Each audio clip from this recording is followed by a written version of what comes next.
Hello my dear lovely students. तो कैसे हो आप लोग? आई होप कि आप सभी बहुत अच्छे होंगे और अपनी तैयारी भी बहुत ही शानदार तरीके से कर रहे होंगे। आपकी तैयारी को और भी ज्यादा बेहतरीन बनाने के लिए आज मैं आपके लिए लेकर आया हूं 12th इंग्लिश का एक मोस्ट इंपॉर्टेंट क्लास। बहुत सारे स्टूडेंट हमारे कमेंट कर रहे थे, सर इंग्लिश में कोई ऐसा टॉपिक बताइए जो फिक्स होता है। तो एक इंग्लिश में ऐसा टॉपिक है भैया जो एकदम फिक्स होता है, वो है सेंट्रल आइडिया। सेंट्रल आइडिया आपके पोएट्री के चैप्टर का सेंट्रल आइडिया पूछा जाता है और यही इंग्लिश में एक ऐसा टॉपिक है जो एकदम फिक्स होता है। हां भैया यही आएगा। तो आज के इस वीडियो में मैं आपको क्लास 12 इंग्लिश 2025 के लिए 3 सबसे महत्वपूर्ण सेंट्रल आइडिया को बताऊंगा। यही तीनों सेंट्रल आइडिया लगातार 7-8 साल से पूछे जा रहे हैं और इस बार भी यही आएंगे। तो आपसे गुजारिश यही रहेगी कि वीडियो को लास्ट तक ध्यान से देखना, क्योंकि आज हम सेंट्रल आइडिया का खात्मा करेंगे। बैठे बैठे क्या करें, करना है कुछ काम। 4 नंबर आज हम कंप्लीट कर लेंगे, क्योंकि ये जो टॉपिक है ये बोर्ड एग्जाम में 4 नंबर का आता है। तो आज हम 4 नंबर कंप्लीट करेंगे। 3 सेंट्रल आइडिया सबसे ज्यादा इंपॉर्टेंट है, तीनों को हम पढ़ेंगे। सबसे पहला central idea my mother eight 66, दूसरा है कीपिंग क्वाइट और तीसरा है ए थिंक ऑफ ब्यूटी। ये तीनों सेंट्रल आइडिया बहुत इंपॉर्टेंट है। चलिए स्टार्ट करते हैं, टाइम वेस्ट नहीं करेंगे। सबसे पहला central idea, first one is, देखो कौन सा सेंट्रल आइडिया है। इनका नाम है माई मदर एट 66, मेरी 66 साल की मां। मतलब 66 साल की मां हो चुकी है कमला दास जी की, तो वो जो है अपनी 66 साल की मां जी के बारे में कुछ कहती हैं। इस कविता में हमें क्या बताया गया है कि भैया उम्र का बढ़ना एक प्राकृतिक प्रक्रिया है। हम सभी को पता है, अगर हम आज 21 के हैं तो कुछ दिन बाद हमें 30-35 होना है। अगर आप 17-18 के हैं तो कुछ दिन बाद आप भी 20-25 या 30 होंगे। ठीक है, मतलब उम्र लगातार बढ़ती रहेगी। और अभी तो हम लोग यंग हैं, धीरे धीरे करके बुढ़े हो जाएंगे, डंडे लेकर चलेंगे। ठीक है, तो वही चीज है कि उम्र का बढ़ना एक प्राकृतिक प्रक्रिया है। इसमें जो है अपनों से और अपनों से बिछड़ने का जो दर्द होता है उसको बताया गया है। जैसे एक माता पिता जो है अपने संतान को अपने पास ना होने पर जो अनुभव करती हैं, एक बेटी जो है जो अपने माता जी को छोड़ने पर अनुभव करती है, जब वो अपने ससुराल जाती है, ठीक है, तब वो जो अनुभव करती है, उसी को इस कविता में बताया गया है। तो माई मदर एट 66, मेरी 66 साल की मां। आपको करना क्या है, पहले ये हेडिंग डालना है, फिर प्यारा सा हेडिंग डालना है सेंट्रल आइडिया। सेंट्रल आइडिया होता क्या है? जैसे ये जो चैप्टर है ना, इसका केंद्र बिंदु क्या है, आखिर इस चैप्टर में क्या कहा गया है, उसी को 6-7 या 8 लाइन में लिखना होता है। ठीक, जैसे मैंने यहां पे लिखा है। अभी हम हिंदी मीनिंग के साथ एक एक को पढ़ेंगे। इसके बाद 2 सेंट्रल आइडिया और हैं, उसको भी हम डिस्कस करेंगे। चलो देखो क्या कहा गया है। 2, यद्यपि एगेइंग, एगेइंग का मतलब होता है उम्र का बढ़ना या बुढ़ापा। ठीक है, इज है ये नेचुरल प्रोसेस, एक प्राकृतिक प्रक्रिया। यद्यपि उम्र का बढ़ना एक प्राकृतिक प्रक्रिया है। उम्र सबकी बढ़ती रहेगी, जिंदगी आगे चलती रहेगी। कब 1 साल 2 साल बीत जाते हैं कुछ पता नहीं चलता। आप लोग 12th में आ चुके हो, अभी सोचो अगर तो कुछ दिन पहले ही 10th में थे। अगर आप सोचोगे कि कितनी जल्दी यार हम 10th से 12th में आ गए और कितनी जल्दी हम अपने 12th से विदाई लेकर चले जाएंगे अगली क्लासेस में। ठीक है, तो वही चीज है, ये निरंतर प्रोसेस चलता रहेगा, कोई इसको रोक नहीं सकता, समय को कोई नहीं रोक सकता। ठीक है ना, उसको खरीद सकता है कोई। तो यद्यपि उम्र का बढ़ना एक प्राकृतिक प्रक्रिया है, एट फिर भी द फियर डर ऑफ सेपरेशन बिछड़ने का फ्रॉम योर लव्ड, यानी कि अपनों से या अपने प्रिय से, एंड नियर वंस और अपने प्रिय जनों से, इज वेरी, इज होता है वेरी बहुत पेनफुल, दर्दनाक। फिर भी अपनों से और अपने प्रिय जनों से बिछड़ने का जो डर होता है वो बहुत दर्दनाक होता है। मतलब कहा गया है यद्यपि उम्र का बढ़ना एक प्राकृतिक प्रक्रिया है, फिर भी अपनों और अपनों से बिछड़ने का जो दर्द होता है, जो डर होता है, वो बहुत दर्दनाक होता है। मतलब जैसे अभी लड़की छोटी सी है, 14-15 साल की है, फिर धीरे धीरे वो बड़ी होगी, उसकी शादी हो जाएगी, फिर वो अपने पेरेंट्स से, अपने भाई से, अपने बहन को, सबको छोड़ के वो अपने ससुराल चली जाएगी। तो वो जो डर होता है ना, बहुत दर्दनाक होता है। एक लड़का है, वो अभी 5वीं या 6वीं में है, ठीक है, 5th 6th क्लास में है, धीरे धीरे वो इंटर पास होगा, इंटर के बाद वो कहीं तैयारी करने चला जाएगा, तो अपनों को छोड़कर जाएगा। तो जो वो डर होता है ना, बहुत दर्दनाक होता है। जैसे आपके टीचर कोई आपको बहुत अच्छा पढ़ा रहे हैं, अगर वो बीच में, आपके मन में हमेशा सवाल उठता होगा, यार कहीं छोड़ के हमको चले न जाए सर जी दूसरे स्कूल में, ठीक है। तो यही चीज, ये जो अपनों से और अपने प्रियजनों से जो बिछड़ने का डर होता है ना, बहुत दर्दनाक होता है, ठीक। अभी मैं फिर से रिवाइज करूंगा, देखो आगे देखो। द पोएम, ये कविता टॉक्स बताती है अबाउट के बारे में, द फीलिंग, भावना ऑफ लोनलीनेस, यानी कि अकेलेपन की। तो ये कविता उस अकेलेपन की भावना को भी बताती है जो एज्ड पीपल, जो वृद्ध लोग, एज्ड का मतलब जिनका एज हो चुका है, जो हल्का वृद्ध हो चुके हैं, जो वृद्ध लोग एक्सपीरियंस, अनुभव करते हैं, एंड और मतलब ये कविता जो है हमें उस अकेलेपन के भावना को भी बताती है जो वृद्ध लोग अनुभव करते हैं, जो बूढ़े लोग अनुभव करते हैं, ठीक है। एंड और द फीलिंग, वो भावना ऑफ गिल्ट, यानी कि उस आपराधिक, गिल्ट का मतलब होता है अपराधी, ठीक है। तो उस आपराधिक भावना को भी बताती है, व्हिच, जो दियर ऑफ स्प्रिंग, उनकी संतानें, ऑफ स्प्रिंग का मतलब होता है संतानें, ठीक है। दियर ऑफ स्प्रिंग एक्सपीरियंस, अनुभव करते हैं, फॉर नॉट बीइंग, ना होने पर, एबल, समर्थ, टू बी, उनके साथ, विथ दियर पेरेंट्स, अपने माता पिता के साथ, इन दियर ओल्ड एज, उनके बुढ़ापे में। मतलब यहां पे कहा जा रहा है, ध्यान देना थोड़ा सा, the poem talks about the feeling of loneliness, यानी कि ये कविता उस अकेलेपन की भावना को भी बताती है, दैट जो एज्ड पीपल एक्सपीरियंस, जो वृद्ध लोग अनुभव करते हैं। और इतना ही नहीं, एंड और द फीलिंग ऑफ गिल्ट, और उस आपराधिक भावना को भी हमें बताती है, व्हिच, जो दियर ऑफ स्प्रिंग, उनकी संतानें एक्सपीरियंस, अनुभव करती हैं, for not being able to be with their parent in their old age, यानी कि जो उनकी संतानें अपने माता पिता के वृद्ध अवस्था पर अपने माता पिता के साथ ना होने पर अनुभव करती हैं। कोई लड़का नहीं चाहता कि मैं अपने माता पिता को छोड़ के जाऊं। अगर उसको कोई नौकरी मिल गई, किसी दूसरे राज्य में मिल गया, किसी दूसरे सिटी में मिल गया, तो वो छोड़ के चला जाता है, ठीक है, क्योंकि लाइफ भी उसको बनाना है इसीलिए, ठीक। और ना कोई पेरेंट्स चाहता कि मेरा बेटा कहीं जाए, वो भी हमेशा उसको अपने सीने से लगाए रखना चाहते हैं। लेकिन एक ऐसा समय आता है, एक मजबूरी होती है, जिससे उसको छोड़ के जाना पड़ता है। तो वही कहा गया है कि यह कविता उस अकेलेपन की भावना को बताती है जो वृद्ध लोग अनुभव करते हैं, और उस आपराधिक भावना को भी बताती है जो उनकी संतानें अपने माता पिता के साथ उनकी वृद्धावस्था में ना, उनके साथ ना होने पर अनुभव करती हैं। आगे देखो मेरे भाई, नेक्स्ट देखो, द पोएम, ये कविता आल्सो एक्सप्लोर, ये वर्णन करती है, द फीलिंग, उस भावना को, ऑफ मेलनचोली, मेलनचोली का मतलब होता है उदासी, एंड पेन, और दर्द की, दैट, जो ये डॉटर, एक लड़की एक्सपीरियंस, अनुभव करती है, व्हाइल, जब लीविंग हर मदर, वो अपने माता जी को छोड़कर जाती है, ऑल बाई हरसेल्फ एट ये राइप ओल्ड एज, यानी कि उनके बुढ़ापे में। और ये कविता उस दर्द और उदासी की भावना का भी वर्णन करती है जो एक लड़की अपने माता पिता को उनके वृद्धावस्था में छोड़कर जाने पर अनुभव करती है। एक लड़की जो है, जिसकी शादी हो चुकी है, अपने ससुराल वो जा रही है, वो जो भावना, उसके अंदर जो फीलिंग होती है ना, उसकी भावना को भी इस कविता में बताया गया कि वो कैसा अनुभव करती है अपने माता पिता को उनकी वृद्धावस्था में छोड़कर जाने पर। क्योंकि उसको ऐसा लगता है कि जब हमारे माता पिता जी यंग थे, मैं छोटी बच्ची थी, तब हम इनके साथ थे, और आज जब ये वृद्ध हो चुके हैं, जब इनको मेरी सबसे ज्यादा जरूरत है, तब हम इनको छोड़ के जा रहे हैं। तो उस भावना को भी ये कविता हमें बताती है। बहुत प्यारी सी कविता है और बहुत फीलिंग हमारे अंदर आ जाती है। जैसे देखो, मैं भी इमोशनल हो गया हूं, आप चेहरे से ना पहचान पाएंगे, क्योंकि किसी की उदासी को उसके चेहरे से नहीं पहचाना जा सकता। कितने दर्द वो अंदर छिपाए बैठे हैं, वो वही जानता है, चाहे आप हो चाहे हम हो। किसी को एग्जाम की टेंशन है, किसी को फ्यूचर की टेंशन है, किसी को कैरियर की टेंशन है। हर एक आदमी है जिसके पास टेंशन है, क्योंकि कहा गया है खुलकर हंसना तो सबको आता है, लोग तरसते हैं एक बहाने को। ठीक है, देखो एक बार फिर से मैं इसको रिवाइज कर दूं अच्छे से। देखो, माय मदर 66, मेरी 66 साल की माँ, इसका सेंट्रल आइडिया में बताऊंगा।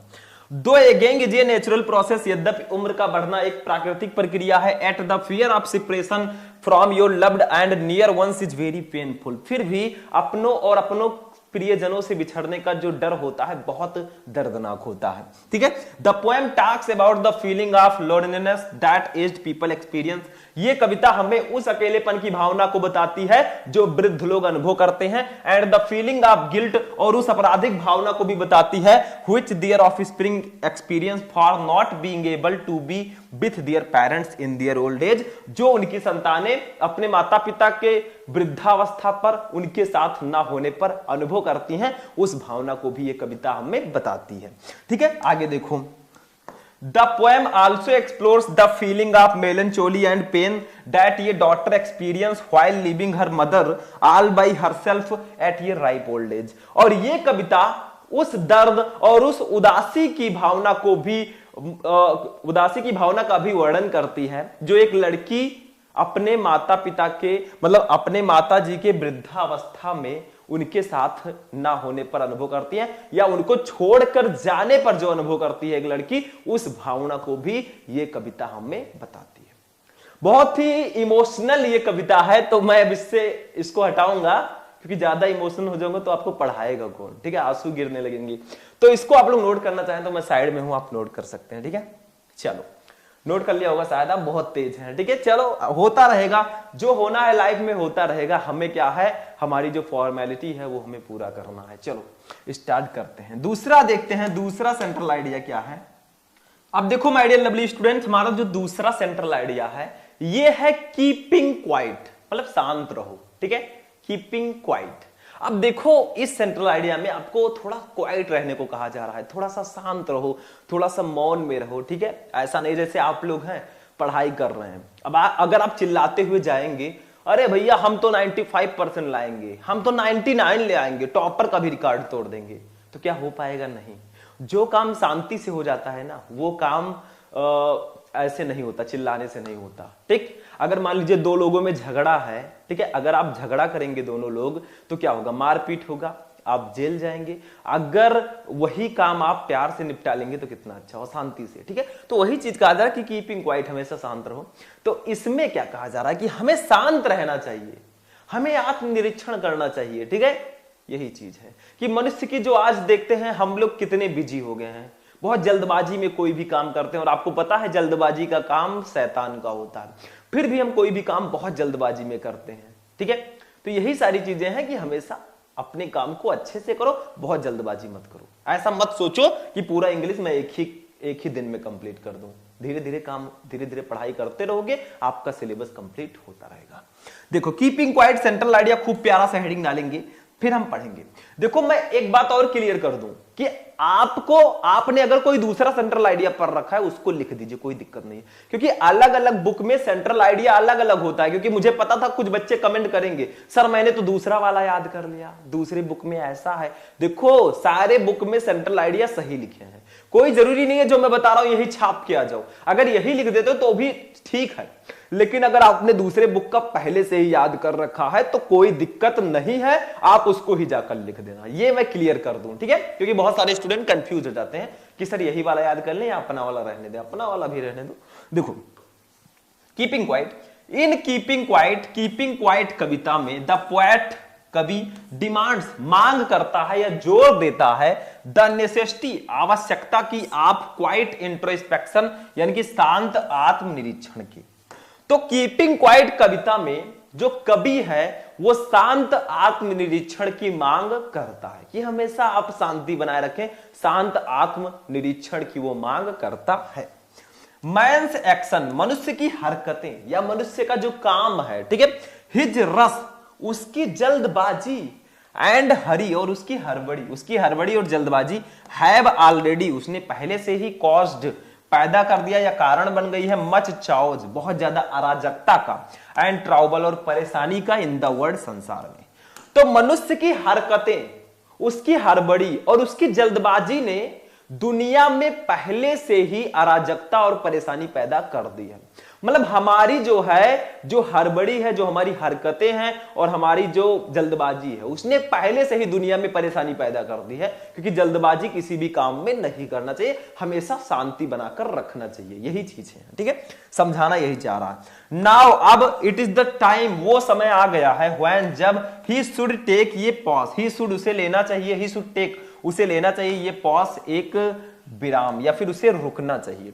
तो अब वो समय आ चुका है कि उसको रुकना चाहिए। ठीक है, इतना ज्यादा हड़बड़ी नहीं करना चाहिए, इतनी जल्दबाजी में नहीं रहना चाहिए, उसको रुकना चाहिए, थोड़ा शांत होना चाहिए, थोड़ा शांति से काम करो। ठीक है, आगे देखो, ही शुड डू, उसे करना चाहिए सेल्फ इंट्रोस्पेक्शन, यानी कि आत्मनिरीक्षण। तो उसको आत्मनिरीक्षण करना चाहिए खुद का। ठीक है, आत्मनिरीक्षण करेगा वो थोड़ा शांत रहेगा। जैसे अगर आपको शांत रहना है, अपने दिमाग को शांत रखना ताकि वो इधर उधर ना भटके, तो सुबह उठकर आप 3, 4 या 5 बजे मेडिटेशन करना चाहिए। मेडिटेशन करने से आपका दिमाग स्वस्थ रहेगा। अगर आप लोग थोड़ा थोड़ा रनिंग करते हैं, थोड़ा वॉकिंग करते हैं, या एक्सरसाइज करते हैं, या योगा करते हैं, तो आपका शरीर फिट रहेगा। क्योंकि कहा गया है ना कि स्वस्थ शरीर में ही स्वस्थ मस्तिष्क का विकास होता है। तो आपका जब तक शरीर स्वस्थ नहीं रहेगा ना, आप कभी भी, आपका मस्तिष्क स्वस्थ नहीं रह पाएगा। तो अगर आप, बहुत सारे स्टूडेंट कहते हैं सर मैं याद करता हूं, मुझे याद नहीं होता, बहुत जल्दी भूल जाते हैं। क्यों भूल जाते हैं? क्योंकि आपका माइंड अपसेट है, वो स्वस्थ नहीं है, वो शांत नहीं है। ठीक है, वो स्थिर नहीं है, वो इधर उधर घूम रहा है, तमाम सारी चीजों को वो रखे हुए, कुछ मूवीज की क्लिप को रखे हुए, इसमें अजय देवगन थे, उसमें अक्षय कुमार थे। ठीक है तो वही सारी चीजें हैं, स्थिर नहीं है, इसीलिए आपको कुछ याद नहीं रहता। क्योंकि इतने कूड़े कचड़े आपके दिमाग में भर दिए गए हैं ना फोन के द्वारा, रील स्क्रॉल करते करते, कि अब कुछ याद नहीं होगा। सबकी याददाश्त कम होती जा रही है। क्यों? क्योंकि फोन चलाते चलाते उसने बहुत सारी मेमोरी को अपने इसमें भर दिया। यही चीज है कि याद नहीं होता किसी को। अगर फोन कम यूज करोगे, सिर्फ पढ़ने के लिए यूज करोगे ना, देखना बहुत जल्दी याद होगा। सुबह उठो, हेल्दी रहो, यही सारी चीजें। ठीक, तो उसे आत्मनिरीक्षण करना। Stillness, Shanti does not mean, इसका मतलब नहीं है टोटल इनएक्टिविटी, यानी कि पूर्ण निष्क्रियता। तो शांति का मतलब पूर्ण निष्क्रियता नहीं है। ऐसा मत समझो जो बच्चा आपके क्लास में शांत है वो निष्क्रिय है, वो किसी काम का नहीं है, वो कुछ नहीं कर पाएगा एग्जाम में, वो क्या नंबर लाएगा, ऐसा मत सोचो। क्या पता वो तूफान के पहले की शांति हो। कुछ बच्चे होते हैं ना, आपको दिखने में लगेंगे एकदम सीधे साधे, एकदम लगेंगे कुछ जानते ही नहीं है, कुछ नहीं जानते हैं। बाद में जब रिजल्ट आएगा, अरे सबसे ज्यादा नंबर उसी का आया। मतलब कहा जा रहा है कि stillness does not mean total inactivity, मतलब शांति का मतलब पूर्ण निष्क्रियता नहीं है। ऐसा मत समझो जो शांत है वो निष्क्रिय है, किसी काम का नहीं है। वो बहुत आगे जा सकता है, क्योंकि वो उसके अंदर पता नहीं कौन कौन सी चीजें चल रही है। ठीक है, जो आप पढ़ने की सोच रहे हैं उसने पहले से ही पढ़ रखा है, इसीलिए वो शांत है। तो जो शांत है उसको कभी कमजोर मत समझना मेरे दोस्त। ठीक है, आगे देखो, स्टिलनेस, शांति एंड साइलेंस, और साइलेंस का मतलब भी होता है मौन, आप कह सकते हैं शांति। ठीक है, शांति और मौन विल हेल्प, सहायता करते हैं मैन, मनुष्यों की, इन क्रिएटिंग, उत्पन्न करने में, ए फीलिंग, एक भावना, आप म्यूचुअल अंडरस्टैंडिंग, यानी कि आपसी समझ की, अमॉन्ग ह्यूमन बीइंग, यानी कि मनुष्यों के बीच। तो जो शांति और मौन है वो मनुष्यों में, मनुष्यों के बीच आपसी समझ की भावना को पैदा करने में मदद करते हैं। मतलब कहा जा रहा है stillness and silence will help man. Stillness यानी कि शांति और मौन जो है वो मनुष्यों की सहायता करते हैं in creating a feeling of mutual understanding, यानी कि आपसी समझ की भावना को पैदा करने में, अमॉन्ग ह्यूमन बीइंग यानी कि मनुष्यों में। ठीक है, जुकाम है भैया, थोड़ा डिस्टर्ब होना तो आप लोग एडजस्ट कर लेना। ठीक है, यानी कि शांति और मौन मनुष्यों में, मनुष्यों के बीच आपसी समझ की भावना पैदा करने में हमारी मदद करते हैं। तो एक बार मैं फिर से रिवाइज करना चाहूंगा, अर्ज करना चाहूंगा, इरशाद बोलिएगा। देखो, इन कीपिंग क्वाइट कविता में द पोएट डिमांड्स, कवि मांग करता है, the necessity of quite introspection, यानी कि आत्मनिरीक्षण की आवश्यकता की। तो कीपिंग क्वाइट कविता में कवि आत्मनिरीक्षण की आवश्यकता पर जोर देता है या आत्मनिरीक्षण की आवश्यकता की मांग करता है। Man section, his rush and Hari have already cause much chaos and trouble in the world. यानी कि मनुष्य की हरकतें, उसकी जल्दबाजी और उसकी हड़बड़ी ने दुनिया में पहले से ही अराजकता और परेशानी पैदा कर दी है। चाओस का मतलब अराजकता, ट्रबल का मतलब परेशानी। ठीक है, आगे देखो। Now it is the time when he should take a pause। अब वो समय आ चुका है जब उसको रुकना चाहिए थोड़ी देर। ठीक है, he should do self introspection, उसे आत्म निरीक्षण करना चाहिए। stillness does not mean total inactivity, मतलब शांति का मतलब पूर्ण निष्क्रियता नहीं है। ऐसा मत समझो बंदा शांत है तो वो निष्क्रिय है, नहीं बाबा। देखो stillness and silence will help man in creating a feeling of mutual understanding among human being। यानी कि शांति और मौन मनुष्यों के बीच आपसी समझ की भावना पैदा करने में हमारी मदद करते हैं। बस हो गया, समझ में आ गया। इतने इजी तरीके से मैं बता रहा हूं, अगर आप समझ में नहीं आया, ये हिंदी नहीं है कि गद्यांश है और जीवन पर से रट लोगे। थोड़ा मीनिंग निकालना आना चाहिए, रट तो लोगे, रटने से कुछ नहीं होता। थोड़ा पढ़ाई, क्योंकि वो बहुत जल्दी भूल जाओगे। समझो किसी चीज को, सुबह उठकर पढ़ो, जल्दी याद होगा। चलो इसको मैं, आप लोग पहले स्क्रीनशॉट लीजिए इसका।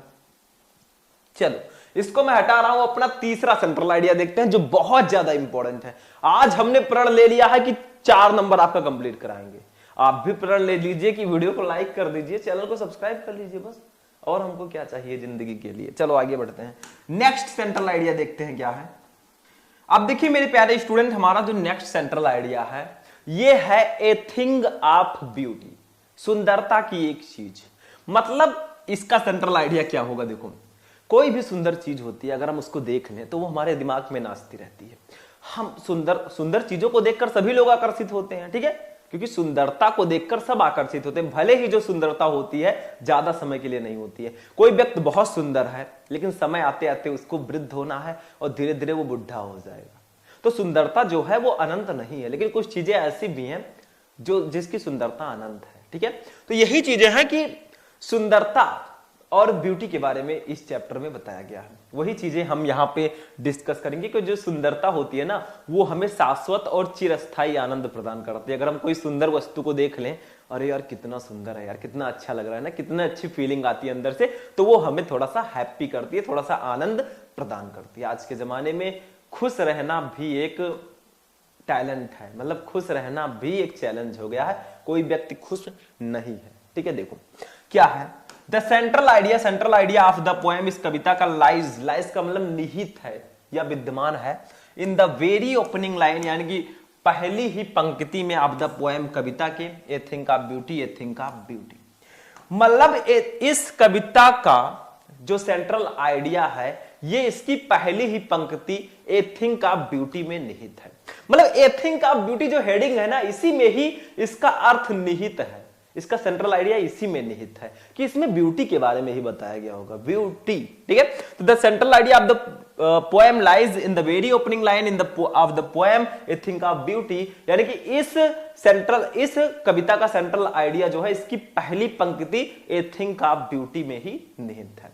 ब्यूटी का मतलब होता है सुंदरता। ठीक है, चलो एनी ब्यूटीफुल ऑब्जेक्ट, कोई भी सुंदर वस्तु इज ऑलवेज, वो हमेशा ट्रीजर्ड, मतलब संजो कर रखी जाती है।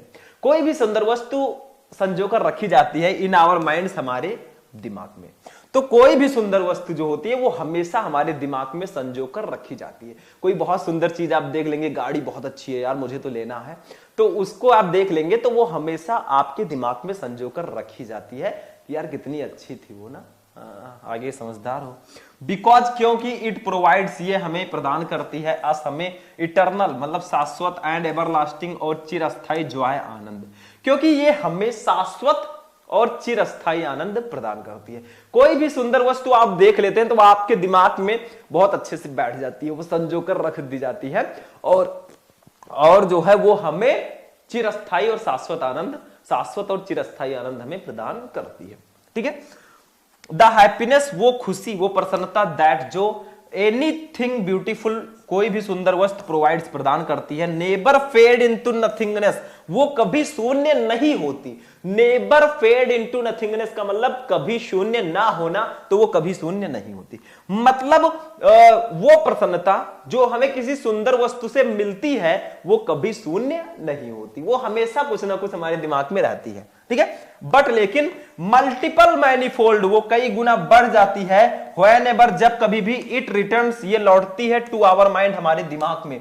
और जब भी ये हमारे दिमाग में लौटती है वो कई गुना बढ़ जाती है।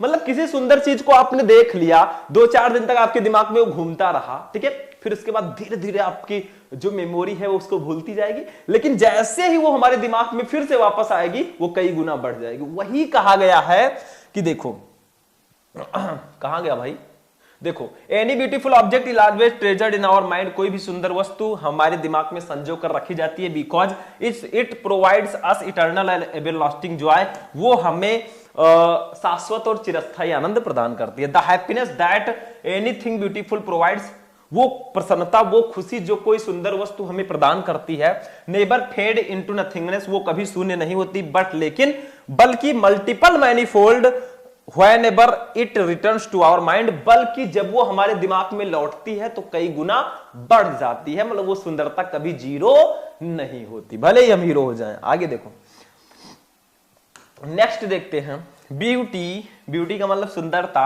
इन व्हाट एवर फॉर्म इट में बी फाउंड, वो किसी भी रूप में पाई जाए, इन व्हाट एवर फॉर्म, वो किसी भी रूप में, इट में बी फाउंड, वो पाई जाए। तो सुंदरता किसी भी रूप में पाई जाए, चाहे वो कोई लड़की हो, चाहे कोई लड़का हो, चाहे कोई गाड़ी हो, चाहे ये हमारा नेचुरल पर्यावरण हो, चाहे कुछ भी हो, ठीक है, वो किसी भी रूप में पाई जाए, क्या होता है, इज एन इटर्नल जॉय, वो एक शाश्वत आनंद है, टू ह्यूमंस, मनुष्यों के लिए।